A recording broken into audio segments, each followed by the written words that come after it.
அஸ்ஸலாமு அலைக்கும் வரஹ்மத்துல்லாஹி வபரகாத்துஹு. இன்னல்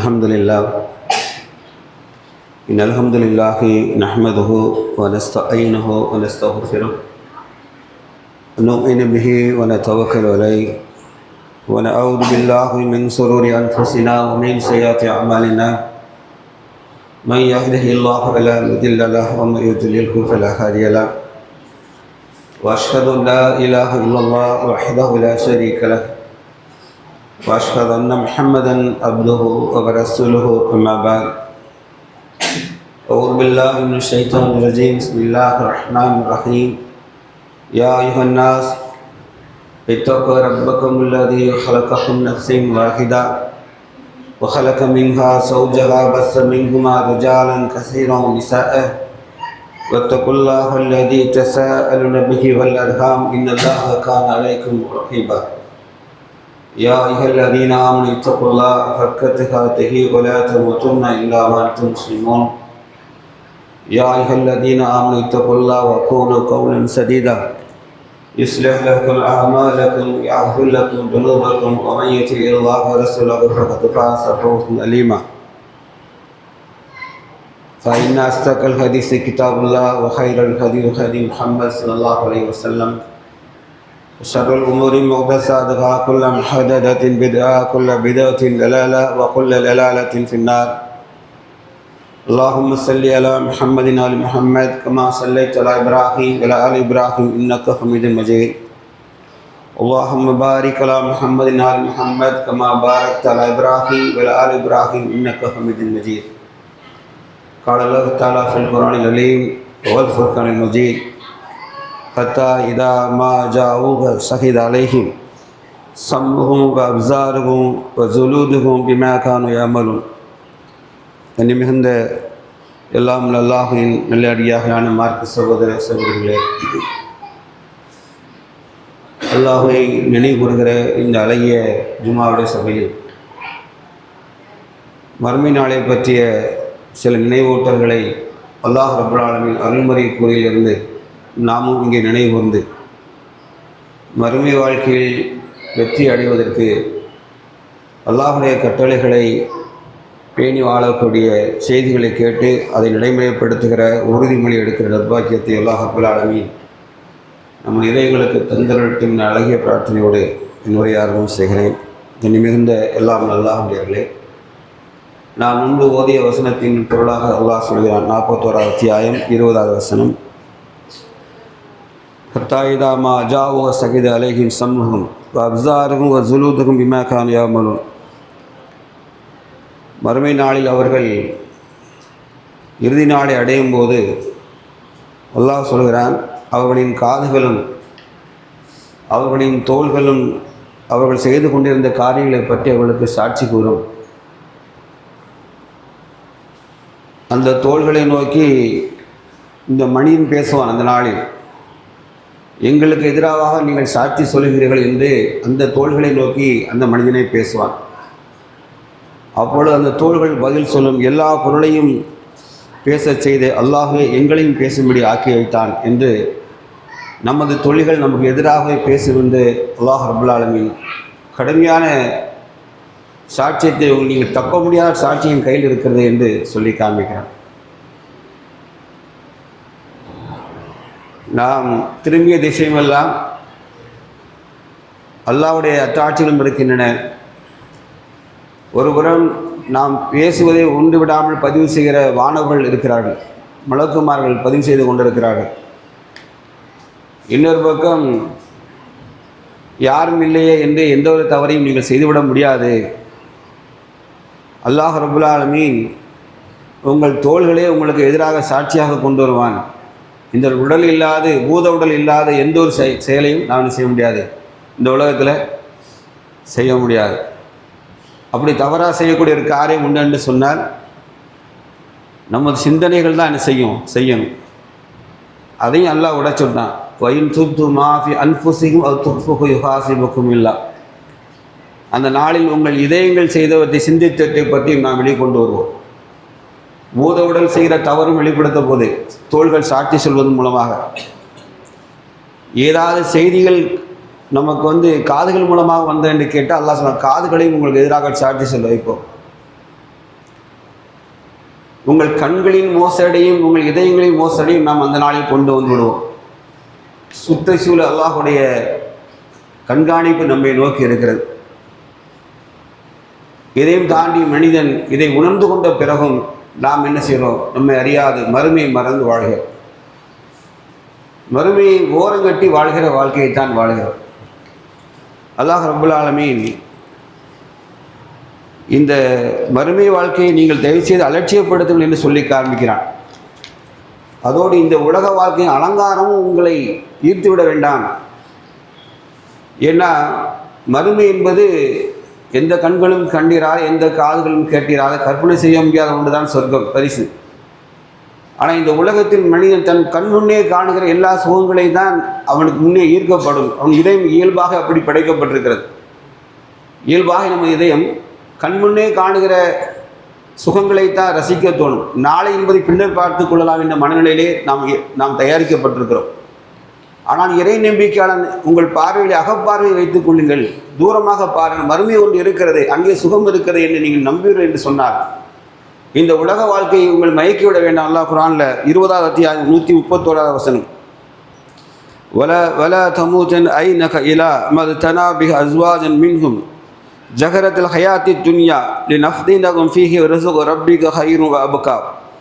உங்களில் சில பிரிவினருக்கு உலக வாழ்க்கையின் அலங்காரமாக எதை கொண்டு அனுபவிக்க செய்தோமோ, சிலரை இந்த உலகத்தில் ஃபுல்லாக என்ஜாய் பண்ண விட்டுருக்கோம். நம்ம உலகத்தில் அலங்காரத்தை கொண்டு அதன் பக்கம் உமது கண்களை நீங்கள் சிறிதும் நீட்டி விடாதீர்கள்.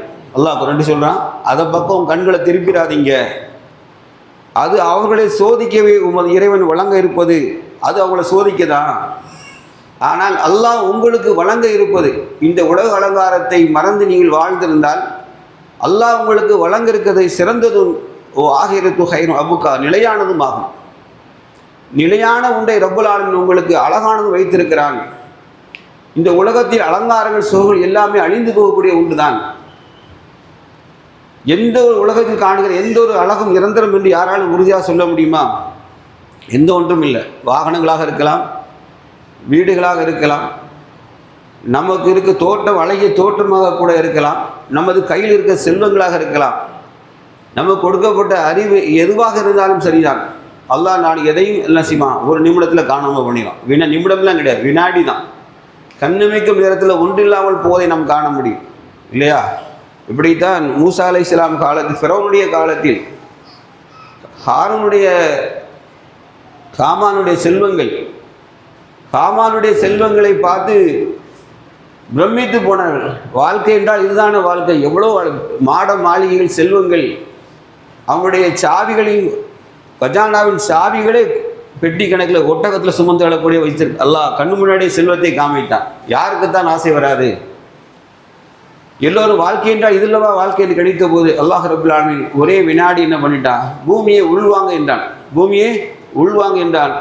ஒன்று விடாத பூமி கடியில் கொண்டு போயிட்டான். மனிதர்களால் எந்திரங்களால் எட்டி பிடிக்க முடியாத தூரத்திற்கு அல்லாஹ் ரப்புல் ஆலமீன் செல்வத்தை உள்ள கொண்டு கண்ணு முன்னாடி காமிட்டான். அப்பொழுது அவர்கள் சொன்னார்கள், யாரு இது செல்வத்தை பார்த்து ஆசைப்பட்டவர்கள் சொன்னார்கள், இல்லை நிறையான இது செல்வம் நிரந்தரம் இல்லை என்று அவர் உணர்ந்து கொண்டார்கள். ரப்புல் ஆலமீன் சொல்லி காண்பிக்கிறார். அதுதான் யாரை பார்த்தும் அவர்களுடைய தாம்பிகமான வாழ்க்கை நம்ம என்ன செய்ய வேண்டாம், நம்மளை ஈர்த்து விட வேண்டாம். நமக்கு இந்த உலக வாழ்க்கை அப்படிதான் தோணும். ஆயினும் அல்லாஹ் நடிகார்களே, அல்லாஹ் தந்ததை கொண்டு பொருந்தி கொண்டு, அல்லாஹ் நமக்கு எதை தந்திருக்கிறானோ அதை பொருந்தி கொண்டு, அதை கொண்டு எம்மால் இயன்றவரை இறை நெருக்கத்தை தேடுவதற்கு நாம் கடுமையாக முயற்சி செய்துதான் வாழ வேண்டும். கடும் முயற்சி என்ற வார்த்தையை நான் அண்டர்லைன் பண்ணுறேன். அவ்வளோ எளிதாக இந்த உலகத்தை நம்ம கடந்து போயிட முடியாது. வீட்டில் எல்லாரும் சமமாக ஒத்துழைக்கணும். இந்த உலக வாழ்க்கையை தாண்டி போகணும் அப்படின்னா ஒரு குடும்ப வாழ்க்கை, ஒரு சமூக வாழ்க்கையாக வாழும் பொழுது நான் சரியாக இருந்தால் என் மனைவி எனக்கு ஒத்துழைக்கணும். ஒரு கட்டத்தில் பிள்ளைகள் சிறுசாக வரும், வளர்ந்து வாலிபம் போது அவன் வேறு டைரெக்ஷனில் வருவான். அவன் நீலாம் அப்பனா கேட்பான், இது கூட வாங்கி தர முடியல, நீங்களும் எதுக்கு அப்பனா இருக்கன்னா பேசுவான், அந்த ரோசப்படுத்துவான் நம்மளை. ஏன்னா அவன் சேர்ந்த நட்பு வட்டாரம் வேறு மாதிரி இருக்கும். அது வரைக்கும் நமக்கு ஒத்துழைத்த மனைவி பையன் வாலிபமானா மாறிடுவா. உன் பிள்ளைக்கு தான் செஞ்சாங்கன்னா, நான் இவ்வளவு நாள் வரைக்கும் தன்னை நேர்மையாக கணவனுக்கு ஒத்துழைத்ததாக காட்டிய மனைவி பையன் வாலிபனாய் அம்மா முந்தானியில் போய் அழ ஆரம்பித்த உடனே இவ்வளோ நாள் நான் தான் உங்கள் துன்பத்தை நான் அனுபவிச்சிட்டேன் அப்போன்னு சொல்லுவாள். அது வரைக்கும் கணவனோட கட்டுப்பட்டு வாழ்ந்த மாதிரி காமிச்சிட்டு மகனை திருப்திப்படுத்த வரும்போது வார்த்தைகளை ரிலீஸ் விடுவாங்க, நேச விடுவாங்க. இவ்வளோ நாள் நான் தான் அனுபவிச்சிட்டேன், உங்கள் பிள்ளையுமா இந்த துன்பத்தை அனுபவிக்கிறோம் என்று பேசுவார்கள். கண்ணியமே நல்லா முடியார்களே, வாழ்க்கையில் நான் மட்டும் நேர்மையாக இருந்தால் பத்தாது, மறுமையை நம்பி நம்முடைய வாழ்க்கையை சுருக்கி கொண்டால் பத்தாது. வீட்டில் மனைவியும் ஒத்துழைக்கணும், பிள்ளைகளும் ஒத்துழைக்கணும். நாம் சார்ந்துக்கிற சுற்று வட்டாரம் அப்படிப்பட்ட தோழமையை நாம் ஏற்படுத்தி கொடுது. கூட உள்ள நண்பன் வச்சு நாம் வேறு மாதிரி சிந்தனையை தூண்டக்கூடியவனாக, உங்கள் மனைவியின் தோழியர்கள் வேறு சிந்தனை உடையவர்களாக இருந்தால் வீட்டில் நிம்மதியை கெடுத்துருவாங்க. மறுமை வாழ்க்கையை பற்றி உணர வேண்டும் என்று சொன்னால் முதல்ல தயவு செய்து இது போன்று அல்லாஹ் ரப்புல் ஆலமீன் சொல்லுகிற நற்செய்தி வசனங்களை, மறுமையில் வெற்றி பெறுவோர் யார் நற்செய்தி வசனங்களை ஆணும் பெண்ணுமாய் உள்வாங்கி இருக்கணும். உங்களை போன்ற நாளை இளைய தலைவர்களுக்கு நான் சொல்லி காண்பிக்கிறேன். இனி நீங்கள் பார்க்க போகிற உலகம் வேறு மாதிரி, இதை மாதிரி இல்லை, இன்னும் பயங்கர அட்வான்ஸ் ஆயிரும். நீங்கள் அல்லாஹ் குரானில் சொல்லலாம், நீங்கள் இன்னும் அறியாத எத்தனை விஷயம் அல்லாஹ் படைக்க உள்ளான். குரான் ஒரே வரையில் முடிச்சிட்டான். நீங்கள் அறியாத எத்தனை விஷயம் கண்ணு முன்னாடி நீங்கள் பார்க்க போகிறீங்க. அதெல்லாம் உலகத்தை அப்படி இழுத்துடும், கண்ணு முன்னாடி கொண்டு வந்துடும். இன்றைக்கே மொபைலில் ஆப்பில் நீங்கள் அம்மா அப்பாவை தவிர பாக்கி எல்லாம் வாங்கிக்கிடலாம். அது கூட செயற்கையாக 2 நாளைக்கு நடிக்க அம்மா அப்பா வேணால் நீங்கள் மொபைல் ஆப் இருக்குது, தட்டினீங்கன்னா டூப்ளிகேட் அம்மா அப்பா வந்துடுவாங்க. உண்மை. அந்த அளவுக்கு மோசமான காலம் இருக்கும் பொழுது எதிர்கால சவால்களை கண்டி மிகுந்த வாலிப சகோதரர்கள் நீங்கள் சந்திக்க போகிறீர்கள். அல்லாஹுடைய கலாமான இந்த குர்ஆனை பற்றி பிடித்துக் கொள்ளுங்கள். குர்ஆனை பற்றி பிடித்துக் கொள்ளுங்கள். அதிகமாக சுஜூதிலே நீங்கள் ரப்போடு பேச பழகுங்கள். உங்களை நேர்வழிப்படுத்த, என்னையும் உங்களை நேர்வழிப்படுத்த, நல்வழிப்படுத்த அல்லாஹ் வந்து யாராலும் முடியாது. அப்படி அல்லாஹ் உதவி செய்ய ஆரம்பித்தால், அவரோடு பேசினால் என்ன சொல்லுவான், இரையச்சம் உண்டாகும். அவரோடு பழகினால் மறுமையை ஞாபகம் ஓட்டுவான். இது யாருக்கு சொன்னது? நல்ல தோழமைக்கு சொன்னது. அல்லாஹ் அருள் புரிய ஆரம்பித்த நல்ல தோழமை அல்லாஹ் தந்துடுவான். அவனோடு பேசினால் இரையச்சம் உண்டாகும், தக்குவா உண்டு பண்ணுவான். அவன் அல்லாவை மறுமை நாளை ஞாபகப்படுத்திக்கிட்டே இருப்பான், வேண்டாம் என்று சொல்லுவான். இதை செய், அல்லாட்ட கூலி உண்டு என்று சொல்லுவான், நமக்கு சுப செய்தி சொல்லுவான். ரொம்ப முக்கியம். அதனால் குறிப்பாக எதிர்காலம் மோசமாக இருக்க சொன்ன வார்த்தை, நீங்கள் ஒரு வேண்டுமானால் 10 ஆண்டுகளுக்கு நான் இருக்கலாம், இந்த மௌத்தாகி போய்விடலாம். 10 ஆண்டுகளுக்கு இதை போட்டு கேட்டு பாருங்கள், உங்களுக்கு தெரியும் எவ்வளோ பாவத்தான சூழல் நீங்கள் வாழ போகிறீர்கள் என்று. இல்லை, நம்ம இன்னும் கண்டுபிடிக்காத நிறைய இருக்குது. நம்மை எல்லாவற்றையும் மறக்கடிக்கக்கூடிய சகல காரியங்களையும் விஞ்ஞானம் கண்டுபிடிச்சிட்டே இருக்கும். அதனால தான் யுகமுடி நாளின் போது எப்படிப்பட்ட மக்கள் உருவாகிறது அல்ல அழிப்பான் தெரியுமா? எந்த மக்களை கொண்டு யுகமுடி நாளை கொண்டு முடிப்பான் தெரியுமா? வேடிக்கையாக கூட அல்லாஹ் என்று சொல்லாத ஒரு கூட்டம் உருவாகும். விளையாட்டுக்கு கூட சொல்லுவாங்க, மருந்து கூட அவனோட நல்ல குணத்தை பார்க்க முடியாதுன்னு சொல்லுவாங்கல்ல, அதுபோன்று வேடிக்கை விளையாட்டாக கூட அல்லாஹ் என்று வார்த்தை சொல்லாத ஒரு சமூகம் உருவாகும். அப்போது அல்லாஹ் என்ன சொல்லுவான், நாளை அந்த உலகத்தை அழிக்க பிளான் தீர்வு கட்டுவான். இதுதான் உண்மை. அப்படியே என்ன அர்த்தம்? அவன் எந்த அளவுக்கு போக காரணம் தெரியுமா? அவ்வளவு அட்ராக்ஷன் உலகம் இழுக்கும், உலகம் பயங்கரமாக இருக்கும் அவர்களை. அப்படிப்பட்ட சூழல் வருவதற்கு முன்பாக அல்லாஹ்வுடையவர்களை நம் இதயங்களை அல்லாஹ்வின் பக்கம் சாய்த்து வைத்துக் கொள்ள வேண்டும். அல்லாஹ் சொன்னான், உமது கண்களை நபியை பார்த்து சொன்னான், அதன் பக்கம் நீங்கள் நீட்ட வேண்டும். அது பொருள் நமக்கு தான். இந்த உலகத்தில் நம்ம எப்படி வேணாலும் வாழ்ந்துடலாம். ஆனால் மகசர் மைதானத்தில் மறுமை நாளை அவனுக்கு நெருக்கடியான வாழ்க்கை அவனுக்கு கிடைக்கும். நல்லா குர்ஆனில் திட்டமிட்டு சொல்லலாம். சூரா தாஹால 24 வசனம். ஒமன் ஆஹ்ரல அன் திக்ரி ஃபஇன்ன மஈஷகன் இல்கௌ நஹ்சுரு யௌமல் கியாமத்தி அவ்மா. எவன் எனது உபதேசத்தை புறக்கணிக்கிறானோ, மேலும் மறுமை நாளில் அவனை குருடனாக எழுப்போம். அவனுக்கு நெருக்கடியான வாழ்க்கையை நாம் தந்து விடுவோம். அவனுக்கு நெருக்கடியான வாழ்க்கை இருக்கும் மறுமை நாளில். நரகத்தில் ஒரு டைப் ஆஃப் தண்டனை இருக்குது தெரியுமா? நல்லா ஆழமாக படிங்க. நரகமே கொடியது. அதில் இந்த மாப்பிள்ளைமார்கள் சொல்லி கேரளாவில் சுதந்திர போராளிகள் இருந்தாங்க. மாப்பிள்ளைமார்கள் அவங்கள எப்படி கொண்டாங்க யாருக்கா தெரியுமா? பிரிட்டிஷ்காரங்க. அவங்க அடக்கம் செய்யப்பட்ட இடம் கோயம்புத்தூர் ரயில்வே ஸ்டேஷன் இருக்கா, அது முன்னாடி பள்ளிவாசல் இருப்பார், அந்த பக்கத்தில் ஏறத்தாழ 90 சமாதிகள் அடக்கப்பட்டுரும். அது யார் தெரியுமா? அவங்கெல்லாம் மாப்பிள்ளைமார்கள். எப்படி கொண்டாங்க தெரியுமா? ஒரு ட்ரெயினில் வேகனில் கூட்ஸ் ஏற்றுற வேகனில் உள்ளே வச்சு அடைச்சிட்டாங்க. 60 பேர் இருக்கிற இடத்துல 90 வரை ஏற்றுனாங்க. கதவை லாக் பண்ணிட்டான். அடைச்சி காற்று போகலை. பசி, தாகம், மனிதன் மரண வெறியிலே ஒருவர் மற்றவரை கடித்து கொண்டார். ஒருவர் மற்றவரை இப்படி குரானில் ஒரு சம்பவம் இருக்குது. குரானில் நரகத்தை பற்றி அல்லாஹ் சொல்லும்போது அவர்களை நெருக்கடியில் உள்ள வைப்பான் அப்படின்னு. ஏற்கனவே நரகம் கொடியது, ஏற்கனவே நரக நெருப்பு கொடியது. இங்கே கம்பேர் பண்ணி பாருங்கள். பசி, தாகம், மூச்சு விட முடியாது. இந்த நிலையில் அவனை அடைச்சி வேற வச்சிருக்கு. எப்படின்னா ஒரு ஆள் இருக்கிற இடத்துல 3 பேர் அப்படி வச்சுக்கிடுங்க.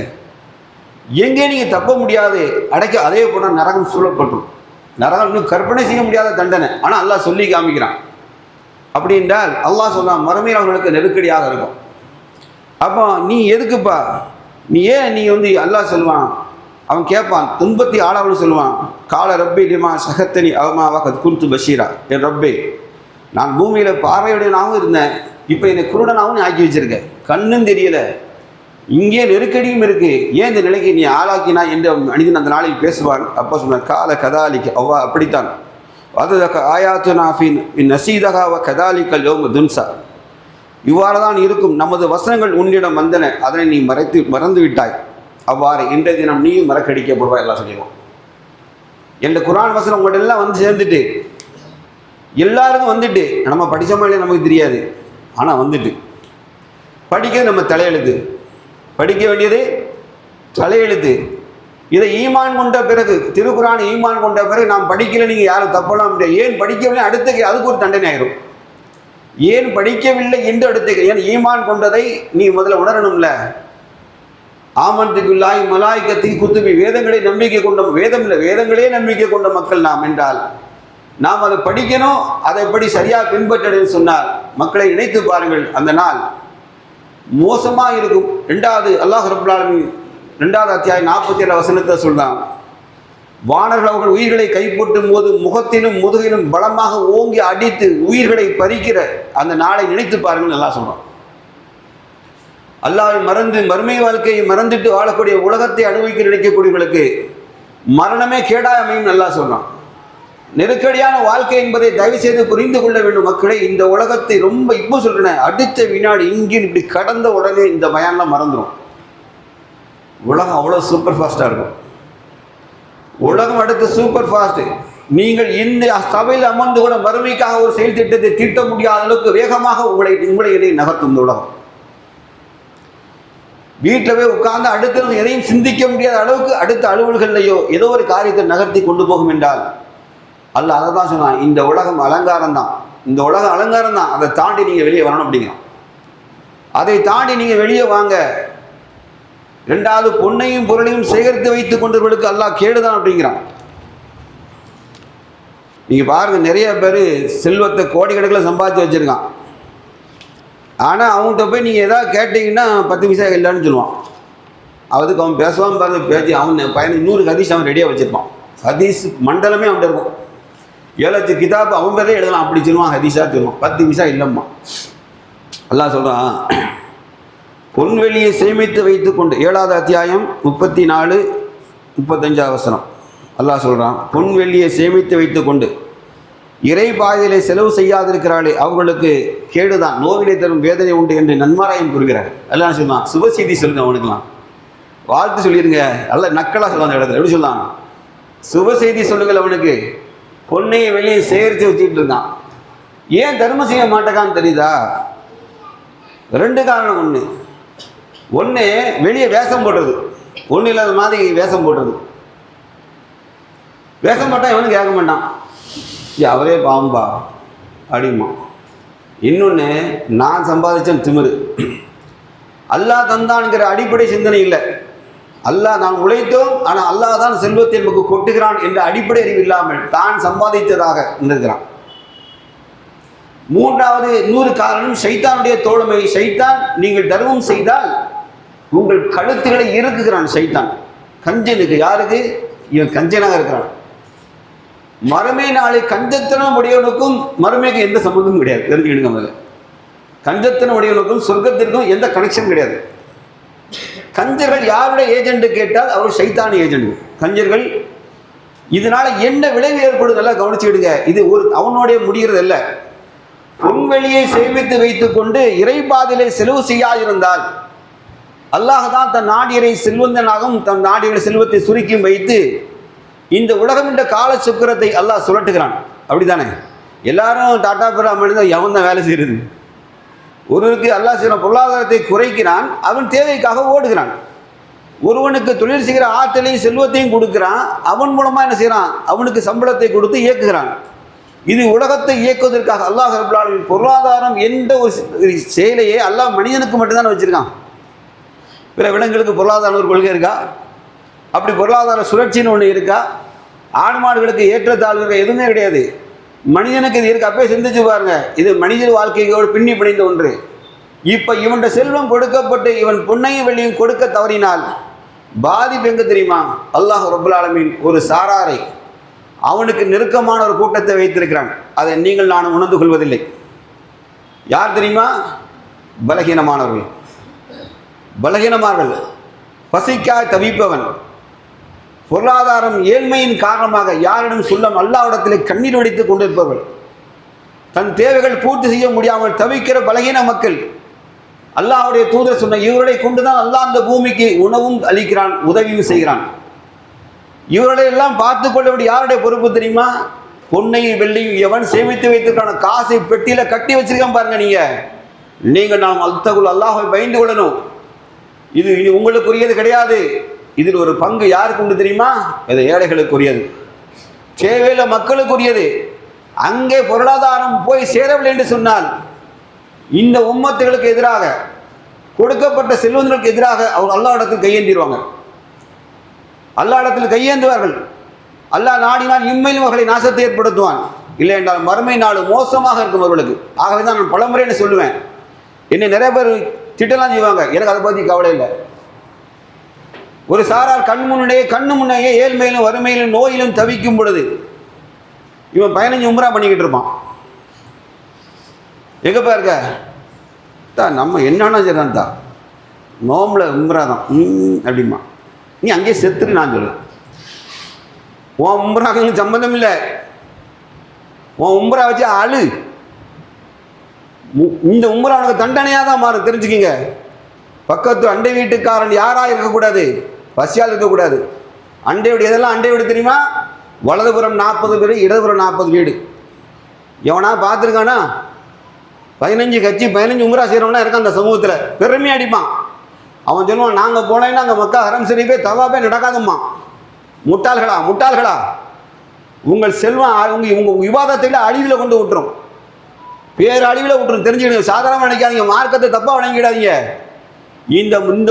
இந்த மார்க்கம் மிக தெளிவான பிரகடனப்படுத்தியிருக்கு. பலகீன மக்களை கொண்டுதான் இந்த உலகம் இயங்குது ஞாபகத்தில் வச்சுக்கிடுங்க. அல்ல அவர்களை கொண்டுதான் நமக்கு உதவி செய்கிறான். இதை மனதில் வைத்துக் கொள்ளாது கண்மூடித்தனமாக பொன்னையும் பொருள் சேமித்துக் கொண்டு பெருமை அடிப்பவர்களுக்கு விவாதத்தின் பேரால் பெருமை அடித்தாலும் சரிதான்.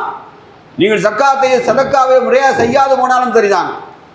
அல்லது சதக்கத்தில் ஜாரியான நிரந்தர தர்மங்களை விட்டு போகாது சென்றால் மன்னரின் இவர்களுக்கு கேடுதான். தயவுசெய்து நல்லாக சிந்தித்து பாருங்கள்.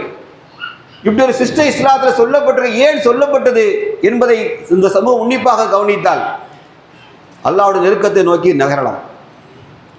இபாதத்துகள் மட்டுமல்ல, இபாதத்துகள் படிக்கட்டுகள். அல்லாஹ்வின் நெருக்கத்தை தெட்டுகிற படிக்கட்டுகள். தூரமாக இருக்கிறோம், ஒவ்வொரு படியாக ஏறி போயிடுச்சு அல்லாஹ்வுடைய நெருக்கத்தை அடைவது.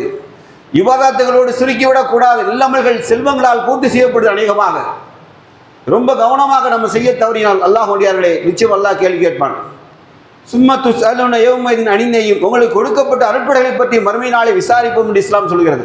அல்லாஹ் குர்ஆன்ல சொல்றான், அருட்கொடைகளை நாம் விசாரிப்போம். எது பொருள் என்ன அருட்கொடை நமக்கு கொடுக்கப்பட்டது? அருட்கொடை என்றாலே நம்ம விளங்குவது ஒன்றே மட்டும்தான். என்ன சொல்லுங்க?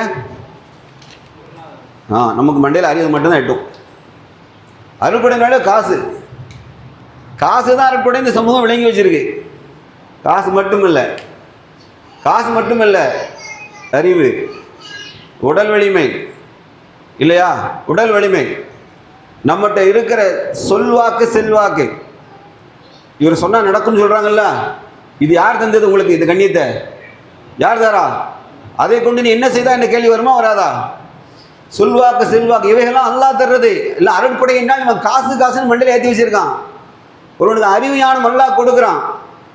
யாரை ஞானத்தை தந்தோமோ அவர் அருட்கொடை பூர்த்தி செய்யப்பட்டவர் ஆவார். அந்த அளவுக்கு அல்லாஹ் ஞானத்தை பற்றி பேசுகிறான்.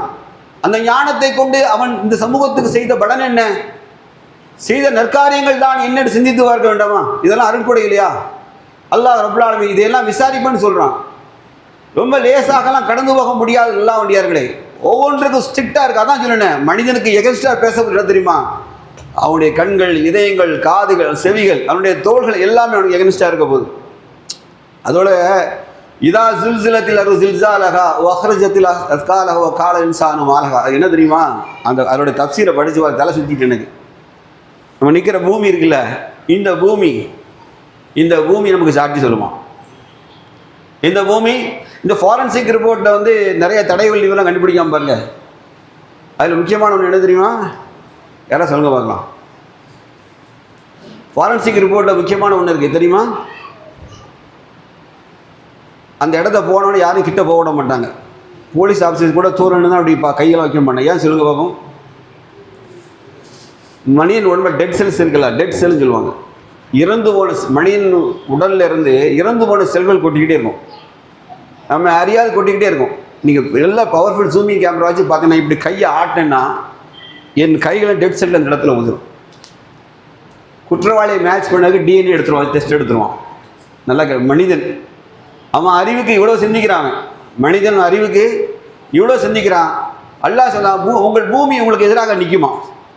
அல்லது பூமி சாட்சி சொல்லும், இந்த இடத்துக்கு நீ ஏன் போன, அந்த இடத்துக்கு போனேன், யாருமே பார்க்கலப்பா அப்படின்னு நான் நினச்சிக்கலாம். நல்ல வேலை எவனும் பார்க்கல. அல்லாஹ் வந்து நேரடியாக அவனும் கண்காணிப்பான். நீ பூமியில் இந்த இடத்துல இத்தனை மணிக்கு நில்ல இல்லை, இந்த பூமி வந்து அவரோட கண் வேலை காமிக்கப்படும். அப்போ அந்த பூமி பேசும், இவன் இதுக்கு தான் அந்த இடத்துக்கு வந்தான் அப்படின்னு. சுகான நல்லா பார்த்துக்கிடுங்க. டெட்லாக் ஆக போகிறோம் நம்ம. எங்கேயும் தப்ப முடியாத நாள் தான் வறுமை நாள். கேள்வி எப்படி அமைய போகுது? எல்லாம் இன்ச்சு பை இன்ச்சு கேள்வி, இன்ச்சு கூட நகர முடியாத கேள்வி. அப்படிதான் குர்ஆன் மகசரில் சொல்லுது. 2ஆம் முறை பேசுகிறேன் இன்ஷா அல்லாஹ்.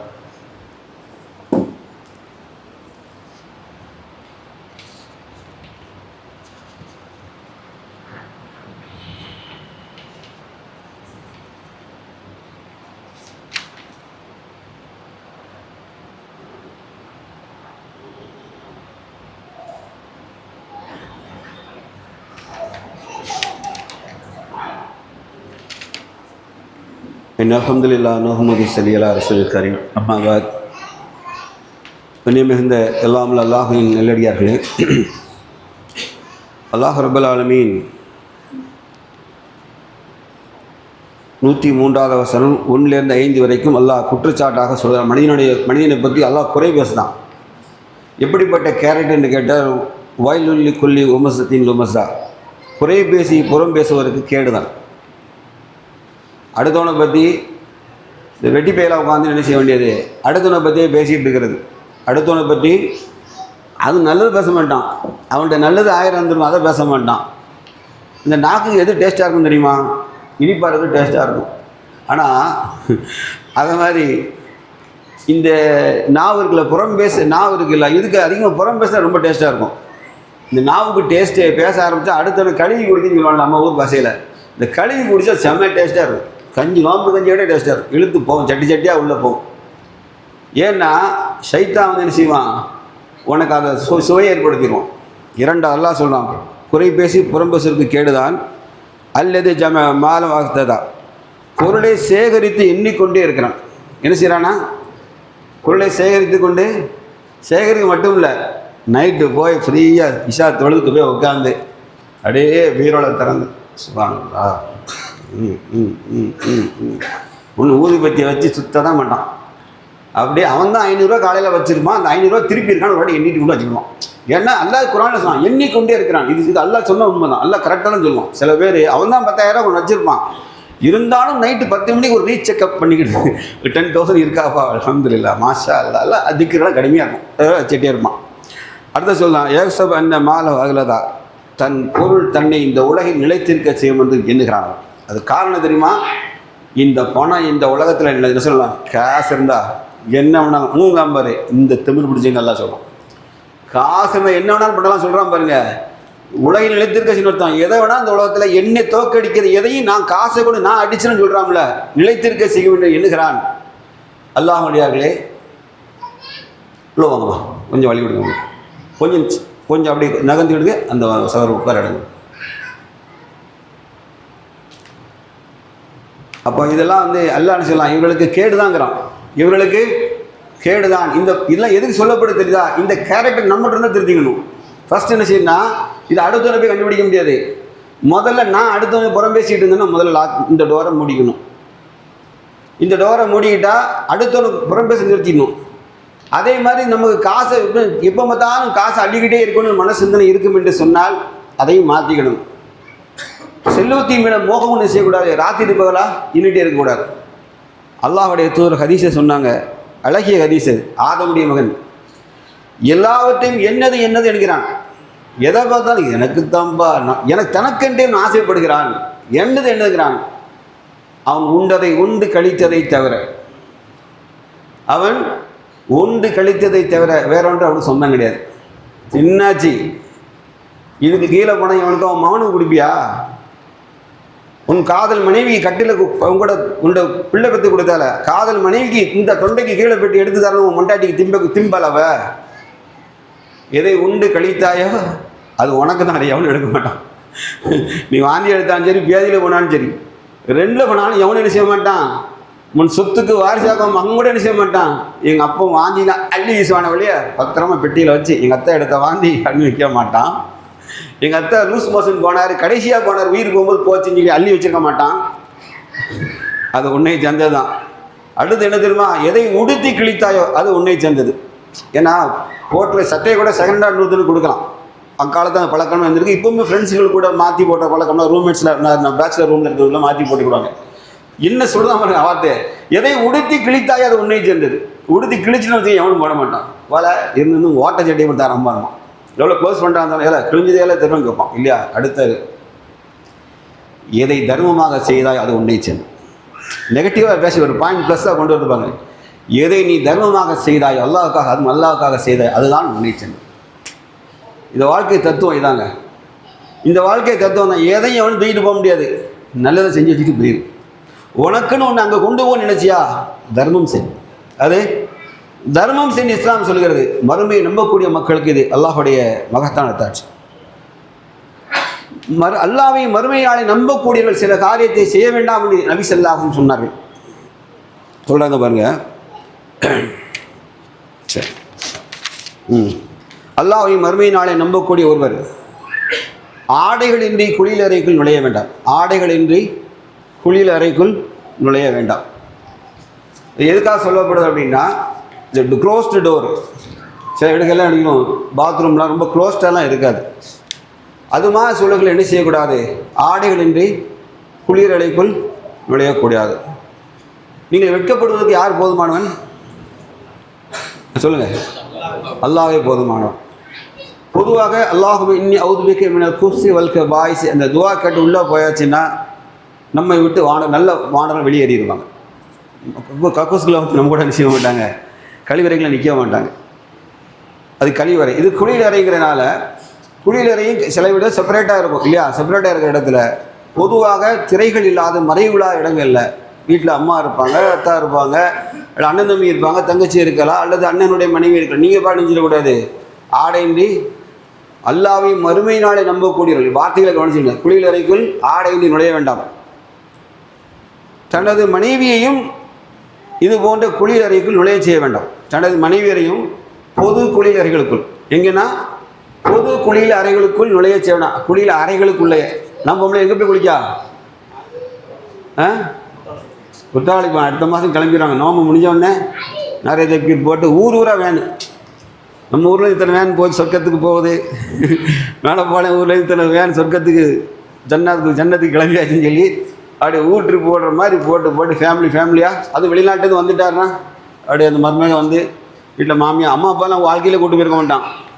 கொண்டாட்டி குழந்தையாரெல்லாம் க்ளீனாக நினைச்சிருவான். வந்த உடனே லிஸ்ட்டு போட்டு கூட்டிகிட்டு போய் அங்கே நீச்சல் தின்னா தான் அவனுக்கு தூக்கம் வரும். இதெல்லாம் நரகம் தான். மனைவியரை பொது குளியறையில் நுழைய செய்ய வேண்டாம். மது பரிமாறும் சபையில் நீங்கள் அமர வேண்டாம். மது பரிமாறுகிற சபையில் கூட நீங்கள் அமர வேண்டாம். சில பேர் நல்லவனாக இருப்பான், ஃப்ரெண்ட்ஸு கூட பாரில் உட்காந்துருப்பான். இது நான் அப்படி இருந்திருக்கேன், இது நல்லா இருக்குலாம் சொல்ல எந்த தயக்கம் கிடையாது. முந்தி மார்க்கஞ்சீரக முன்னால் ஃப்ரெண்ட்ஸ் எல்லாம் காஃபி இருந்தானே, அப்போல்லாம் முஸ்லீம் ஃப்ரெண்ட்ஸ் செலக்ட் பண்ணி பார்க்குற ஜோலியாக கிடையாது. எல்லாம் ஃப்ரெண்ட்ஸு தான், கொத்தடிக்கிறது தான். ஆனால் குடிக்கிற பழக்கம் கிடையாது. அவங்க கூட போய் ரொம்ப நேர்மையான வேண்டியது அவனுக்கு கம்பெனி என்னென்னா, அவன் தண்ணி அடிப்பான், ஆம்லேட்லாம் இருப்பான், அதுலேயும் கிடப்பான். அப்போ அப்போ நம்ம பிடிக்கும், நம்ம அதில் ஈமான் ரொம்ப கரெக்டு. இது நான் செஞ்சுருக்கேன். ஏன் இந்த வாசகம்லாம் பொருந்துன்னு பார்க்குறேன். எப்படி இதெல்லாம் சொல்கிறாங்க அப்படின்னு பார்த்தா, ஒரு முஸ்லீமை பார்த்து மதுபாரிங்க சபையில் மது பரிமாறுற சபையில் உட்கார வேண்டிய எதுக்கு சொல்லணும்? அதான் குடிக்க மாட்டானே. இந்த மாதிரி நம்மள மாதிரி லூஸ் கேரட் நிறைய இருந்திருப்பான், நான்லாம் குடிக்க மாட்டேன்பா அப்படின்னு. உங்கள் விஷயம் தெரியுமா உங்களுக்கு? எனக்கு தெரிஞ்சு டவுனை சேர்ந்த ஒரு சகோதரி இப்போ இஸ்லாத்தில் இருக்கார், மேலப்படத்தில் இருக்கார். நான் யாரையும் பேரை சொல்லக்கூடாது. அவர் நான் முஸ்லீமாக இருக்கிறாரு. நான் முஸ்லீமாக இருந்து ட்ரிங்க்ஸ் அடிக்கிறாரு, அதாவது மது அருந்துகிறார். அந்த இடத்துல ஒரு முஸ்லீம் பாய் தண்ணி அடிக்க போகிறாரு. பாயை பார்த்து நான் முஸ்லீம்கிற கேட்டுக்காரு, முஸ்லீம் தண்ணி அடிக்கக்கூடாதுல்ல அப்படின்னு இருக்காரு. உடனே இவாள் ஏகத்துவத்தை சொல்லியிருக்கா அவங்க வச்சு. இது நடந்த உண்மை, வல்லாஹி நடந்த உண்மை. இது என்ன ஆயிட்டு அப்படின்னா, இந்த நான் முஸ்லீம் இஸ்லாத்துக்கு வந்துட்டான். கொஞ்ச நாள் மண்டையில் உரைச்சிருக்கு, கரெக்டு தானப்பா சொல்லுதான் அப்படின்னு. ஆனால் அந்த பாயில் தண்ணி அடிச்சுட்டே இருந்திருக்காரு. புரியுதா உங்களுக்கு? எதுவும் சொல்ல வரேன்னு கேட்டால் உன்னோட கனெக்ஷன் தான். அல்லாஹ் சொல்லிட்டான், மொத்தத்தில் சபிக்கப்பட்ட இடத்துல நீங்கள் உட்காராதீங்க. நீங்கள் அல்லாஹ்வை மறுமையினாலே நம்பினா அந்த இடத்துக்கு கூட நீங்கள் போகாத. ஆனால் நம்ம என்ன செய்கிறோம் அப்படின்னா, நான் பேசுகிற தப்பாக நினைக்காதீங்க. இந்த பள்ளிவாசலில் நோன்பு கஞ்சிக்கு அரிசி வாங்குறாங்கல்ல, நோன்பு கஞ்சிக்கு பள்ளிவாசலில் அரிசி, அரசாங்கத்தில் அரிசி வாங்குறாங்கல்ல, தயவுசெய்து உங்களை மாற்றிக்கிடுங்க. ஏடிஎம்கே அரசு தெளிவாக சொல்லிவிட்டு, இது மாதிரி வெல்ஃபேர்லாம் நாங்கள் எங்கே செய்கிறோன்னா, மது விற்பனையில் வரக்கூடிய வரிகளும் தான் நாங்கள் தரேன்னு சொல்லிட்டாங்க, வெளிப்படையாக சொல்லிட்டாங்க. இன்னும் வாங்கி நீ கஞ்சி குடிச்சு அழைஞ்சின்னு வைங்களேன், உங்களால் மானம் கட்ட எவனும் கிடையாது. அப்படி கஞ்சி குடிச்சு சாகாட்டி என்னன்னு நான் கேட்குறேன். கஞ்சி குடிக்காமல் செத்துறவன்னு கை தூக்குங்க தயவுசெய்து. அப்படி யாராவது இருக்கீங்களா? இல்லை கை தூக்குனீங்களா? பாதி தூக்கிட்டு விட்டீங்களா? பேசுங்க. ஏன் சரி, நம்ம தானே கஞ்சி குடிக்க போகிறோம், வீட்டுக்கு 500 ரூபா போடக்கூடாதா? நம்ம குடிக்கிற முடிவு பண்ணிட்டோம், நமக்கு தானே பண்ண போகிறோம், பெரிய ஜமாத் தானே. ஏழைகளை தவிர்த்து பாக்கியெல்லாம் ஆளுக்கு 500 ரூபா டெய்லி போட்டாலே போதும். என்ன செய்யலாம்? தாராளமாக அந்த ஊருக்கே கஞ்சி கொடுக்கலாம். நம்ம சொந்த காசில் குடிக்கணுங்க. இது வரிப்பணத்தில் கஞ்சி குடிக்கிறது எந்த வகையில் நியாயம் எனக்கு ஒன்றும் தெரியல. நல்லா கட்டிடுங்க. ஹலால் ஹராம் பேனர் தான் அந்த நோன்பு. அந்த நோன்பில் போய் இந்த மாதிரி வேலைகள் தயவுசெய்து செய்யாங்க. உங்கள் பள்ளிவாசலில் பெரிய கெட்டிக்காரத்தனமாக இதில் வேறு 50 பேர் இருக்கிற ஜமாத்தில் 500-200 ரூபாய் எழுதி கொடுத்து கல் அரிசி வேறு வாங்கிக்கிட்டு பெருநாள் முடிஞ்ச உடனே அந்த அரிசியை பிளாக்கில் விற்கிறது.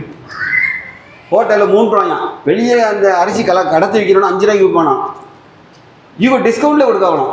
என்ன எப்பா வெளியே 5 ரூபாய் கொடுக்கணும், நம்ம 3 ரூபாய்க்கு ரூபாய் கொடுக்கணும். இந்த ரூபாய் எதில் போட்டுக்கிறது? பைத்துல் மாலில் போட்டுக்கிறது. நல்லா சிந்திச்சு பாருங்கள். கொஞ்சம் கூட அறிவுல வேணாம் செய்வானதை. நல்லா நம்ம சமூகம் எப்படி போயிருக்கேன்னு பாருங்கள். நம்ம எதுக்கெல்லாம் அடிமையாக இருக்க தெரியுதா?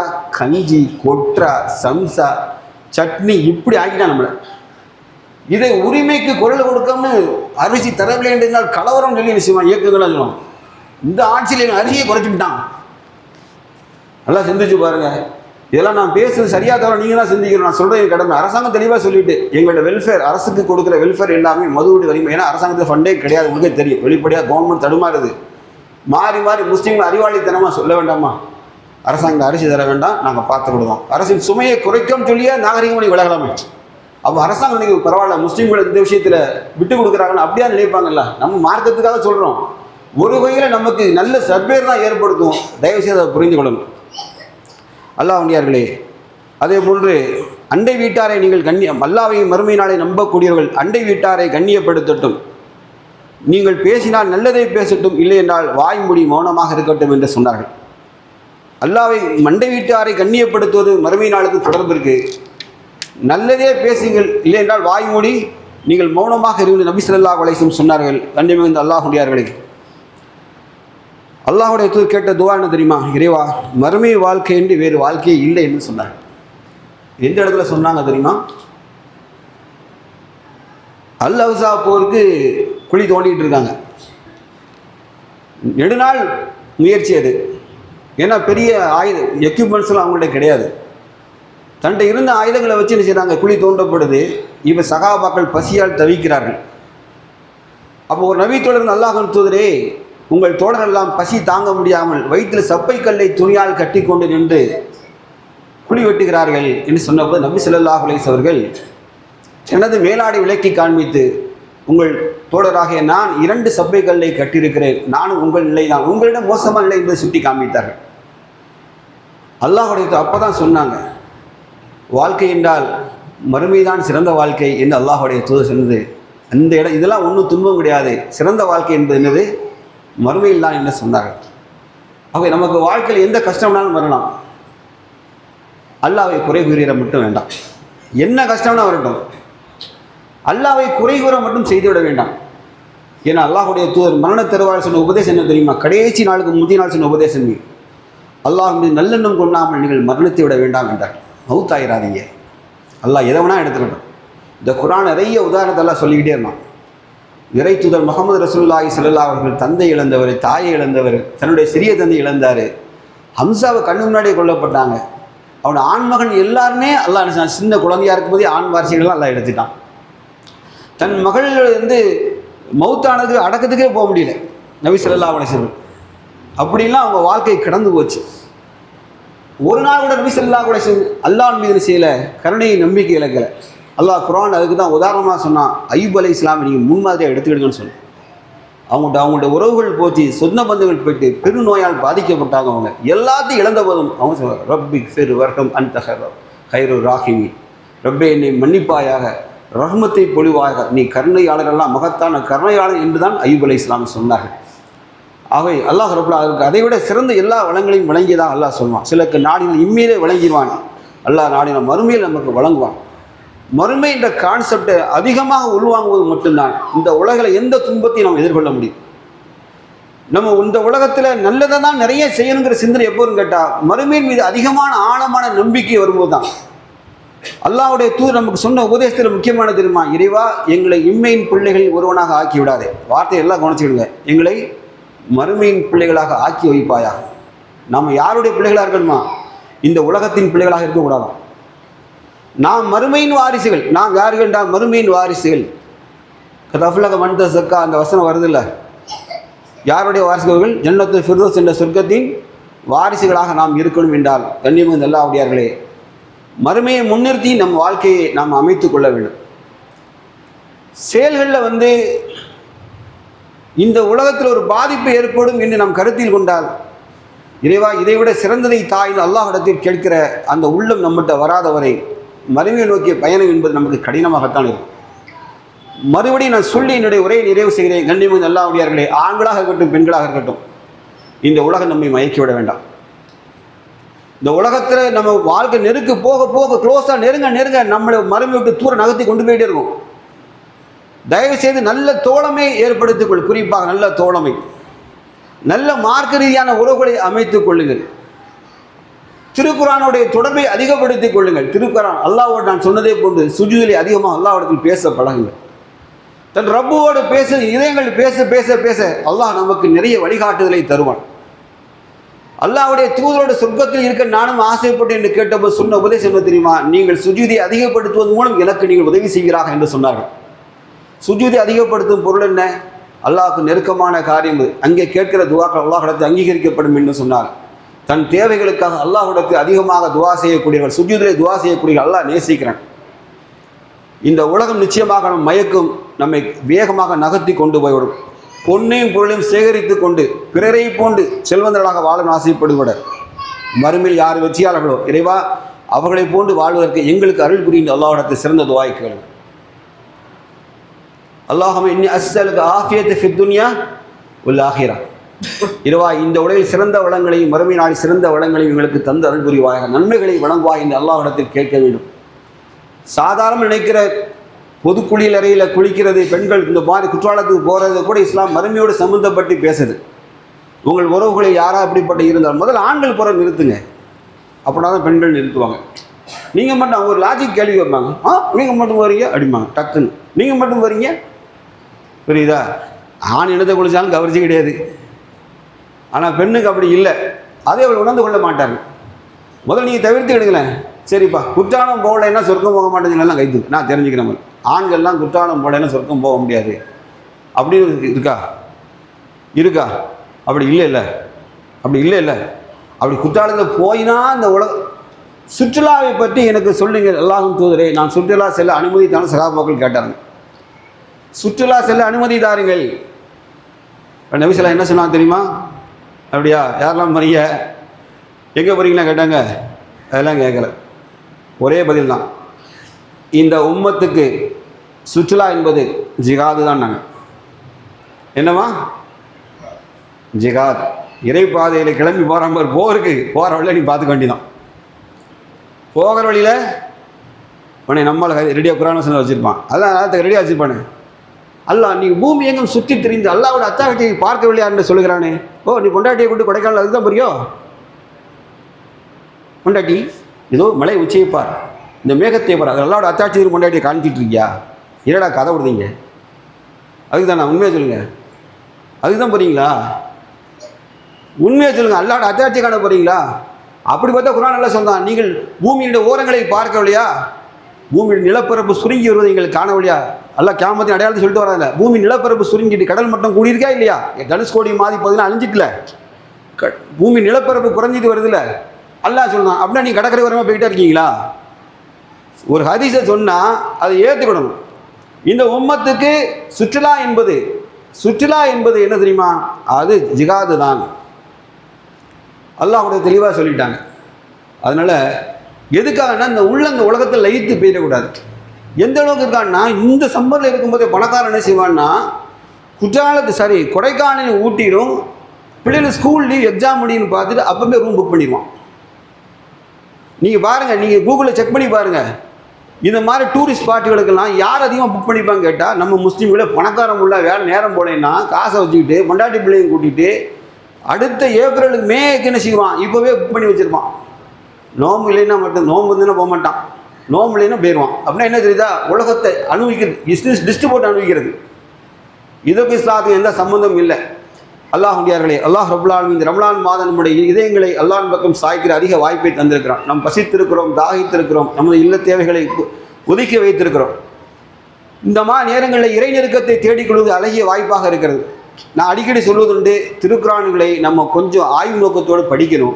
அது வேறொன்றை பேச வந்தது, நான் வேறொன்றுக்காக பயன்படுத்தி கொண்டு செஞ்சோம், நம்மை அழித்து கொண்டிருக்கிறோம். அல்லாஹ் ரப்புல் ஆலமீன் மறுமையின் மீது அதிகமான நம்பிக்கை வைத்து இம்மையின் செயல்பாடுகளை மறுமைக்காக உழைக்கக்கூடிய நன்மக்களாக நம்மையும் குடும்பத்தாரை உலகம் வாழ் இறை நம்பிக்கையால் ஆக்கியல்வானாக வாக்கிய தோவான அல்ஹம்துலில்லாஹி ரப்பில் ஆலமீன். அஸ்ஸலாமு அலைக்கும் வரஹ்மத்துல்லாஹி வபரகாத்துஹு.